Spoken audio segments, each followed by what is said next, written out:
distinguished guests, the President of the United States. Good morning. Hold the rain off. President Rudeau, Mrs. Rudeau, and your three lovely daughters who are here to my left. Nice. Welcome, welcome, welcome, welcome. And all the distinguished guests, on behalf of myself and Jill, Vice President and Second Gentleman, and the American people, it's an honor to welcome you to the White House to celebrate 60 years of partnership between Kenya and the United States. At the stroke of midnight, that's worth applause. At the stroke of midnight on December 12, 1963, the world changed.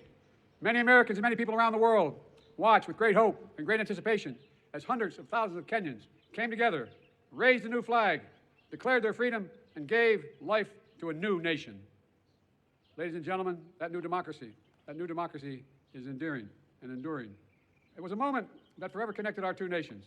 For while we may have been divided by distance, we were united by the same democratic values. I saw this during my first trip to Kenya as a young senator at the height of the Cold War and watched our governments stand as one and prevail against communism.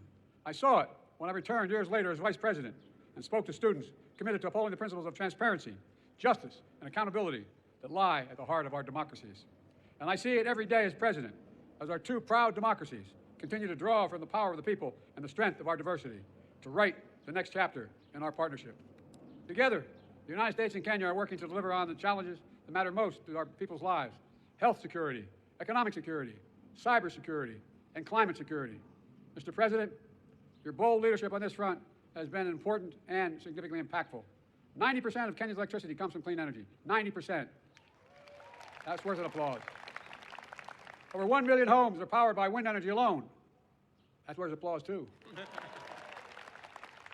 An historic Africa Green Industrialization Initiative, which we launched last year, is poised to create similar results in so many other nations, particularly in the continent.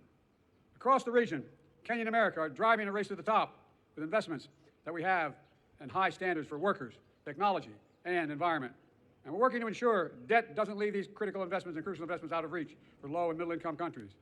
Around the world, Kenya and America are also standing united against the terror of ISIS and al-Shabaab that they continue to perpetrate in East Africa.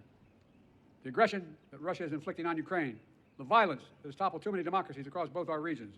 And today, as we begin the next decade of our partnership, we've launched a new initiative to bring our countries, companies, and communities closer together, because the past is our proof that we are stronger and the world is safer when Kenya and the United States work together.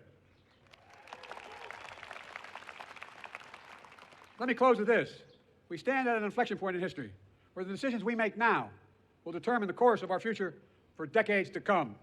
Today, I'm as optimistic and hopeful as I was those years ago when Kenya patriots raised that new flag high in the midnight sky. Because Kenya and the United States stand together, committed to each other, committed to our people, and committed to building a better world, one of greater opportunity, dignity, security, and liberty for all Americans, for all Kenyans. God bless our partnership, and may God bless our troops. Thank you, thank you, thank you. Distinguished guests, the President of the Republic of Kenya. Thank you. President Joe Biden, Dr. Jill Biden, Madam Vice President, distinguished ladies and gentlemen, Jambo.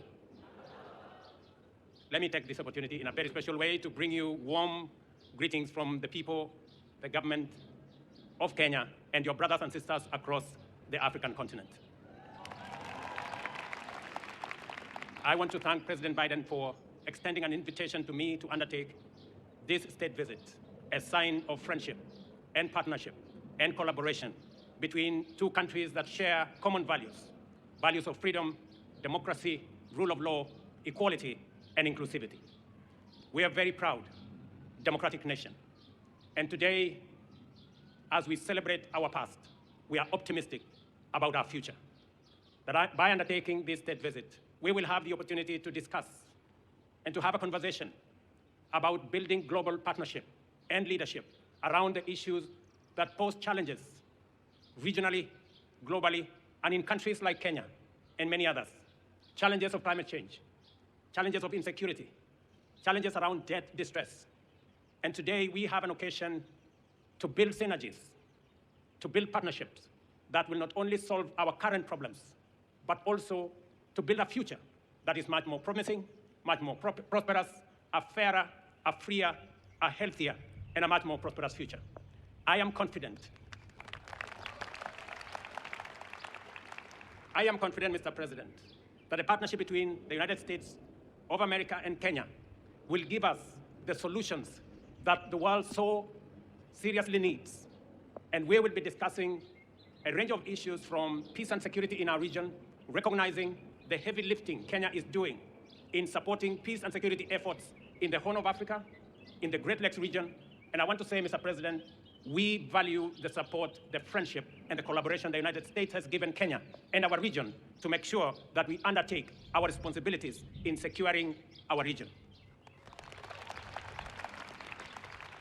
Mr. President, we will also be having the opportunity to discuss the investment opportunities, trade, and hopefully we will be able to persuade the United States to renew the Africa Growth and Opportunities Act that gives Africa the opportunity for access to markets so that we can create more jobs, we can create more wealth, and we can spread prosperity across our continent.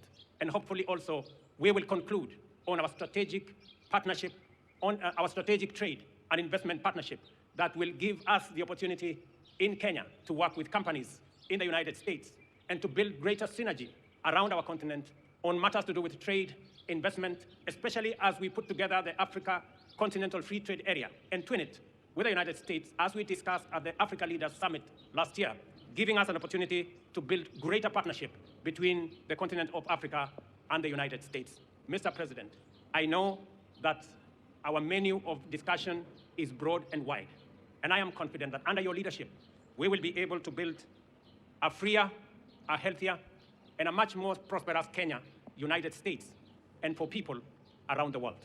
Thank you very much.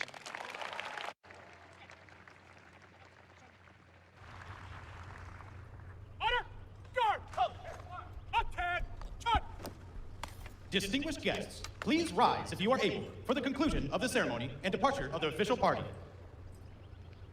Mr. President, this concludes the ceremony.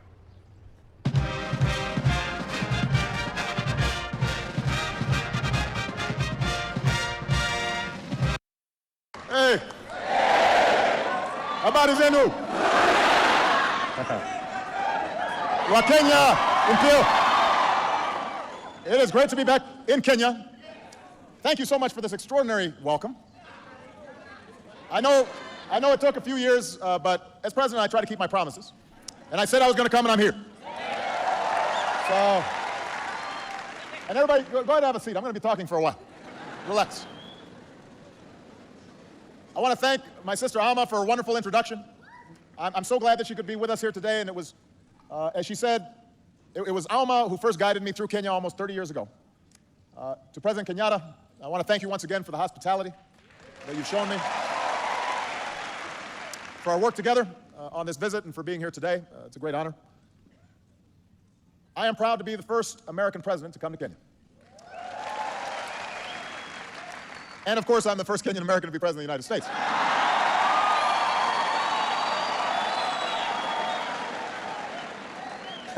That goes without saying. I love you back. I do. But as Alma was saying, the first time I came to Kenya, things were a little different. When I arrived at Kenyatta Airport, the airline had lost my bags. That doesn't happen on Air Force One.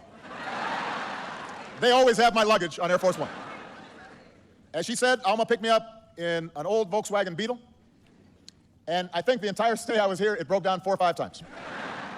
We'd be on the highway, we'd have to call the Jokali. He'd bring his tools. We'd be sitting there waiting. And I slept on a cot in her apartment. Instead of eating at fancy banquets with the president, we were drinking tea and eating ugali, and sukuma wiki, and so there wasn't a lot of luxury. Sometimes the lights would go out. They still do, is that what someone said? But you know, there was something more important than luxury on that first trip. And that was a sense of being recognized, being seen.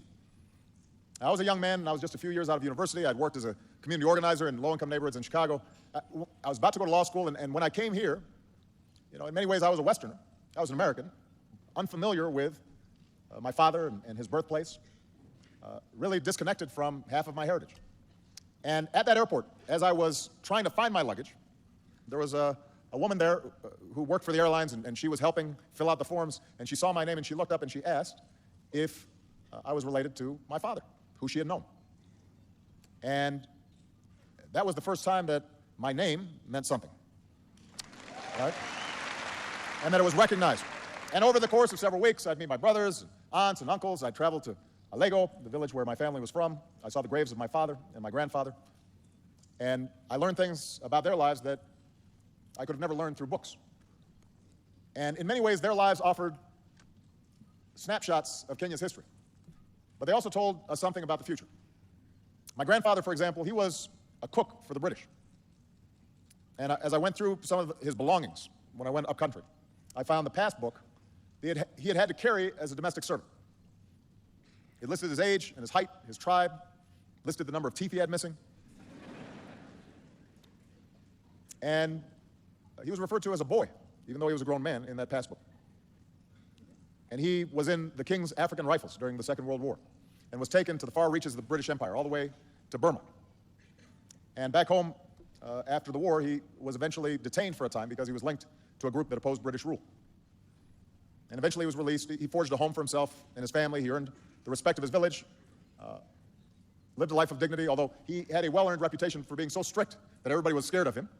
And he became estranged from part of his family. So that was his story. And then my father came of age as Kenyans were pursuing independence. And he was proud to be a part of that liberation generation. And next to my grandfather's papers, I found letters that he had written to 30 American universities asking for a chance to pursue his dream and get a scholarship. And ultimately, one university gave him that chance, the University of Hawaii. And he would go on to get an education and then return home. And here, at first, he found success as an economist and worked with the government, but ultimately, he found disappointment in part because he couldn't reconcile the ideas that he had for his young country with the hard realities that had confronted him. And I think sometimes about what these stories tell us, what the history and the past tell us about the future. And they show us the enormous barriers to progress that so many Kenyans faced just 1 or 2 generations ago. This is a young country. We were talking last night at dinner. The president's father was the first president. We're only a generation removed. And the daily limitations and sometimes humiliations of colonialism, that's recent history. The corruption and cronyism and tribalism that sometimes confront young nations, that's recent history. But what these stories also tell us is an arc of progress. From foreign rule to independence, from isolation to education and engagement with a wider world. It speaks of incredible progress. So we have to know the history of Kenya, just as we Americans have to know our American history. All people have to understand where they come from. But we also have to remember why these lessons are important. We know our history so that we can learn from it.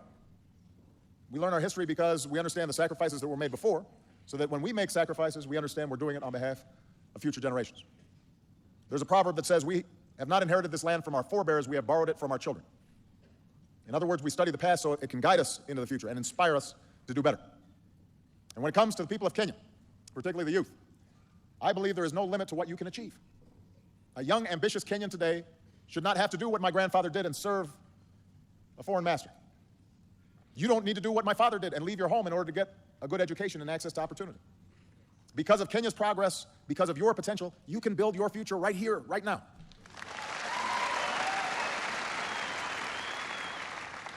Now, like any country, Kenya's far from perfect, but it has come so far in just my lifetime. After a bitter struggle, Kenyans claimed their independence just a few years after I was born, and after decades of one-party rule, Kenya embraced a multi-party system in the 1990s, just as I was beginning my own political career in the United States. Tragically, just under a decade ago, Kenya was nearly torn apart by violence at the same time that I was running for my first campaign for president. And I remember hearing the reports of thousands of innocent people being killed or driven from their homes. And from a distance, it seemed like the Kenya that I knew, a Kenya that was able to reach beyond ethnic and tribal lines, that it might split apart across those lines of tribe and ethnicity. But look what happened. The people of Kenya chose not to be defined by the hatreds of the past. You chose a better history. The voices of ordinary people and political leaders and civil society did not eliminate all these divisions, but you addressed the divisions and differences peacefully. And a new constitution was put in place declaring that every person has inherent dignity and the right to have that dignity respected and protected. A competitive election went forward, Not without problems, but without the violence that so many had feared. In other words, Kenyans chose to stay together. You chose the path of Harambee. And in part because of this political stability, Kenya's economy is also emerging. And the entrepreneurial spirit that people rely on to survive in the streets of Kibera can now be seen in new businesses across the country, from the city square to the smallest villages. M-Pesa is changing the way people use money.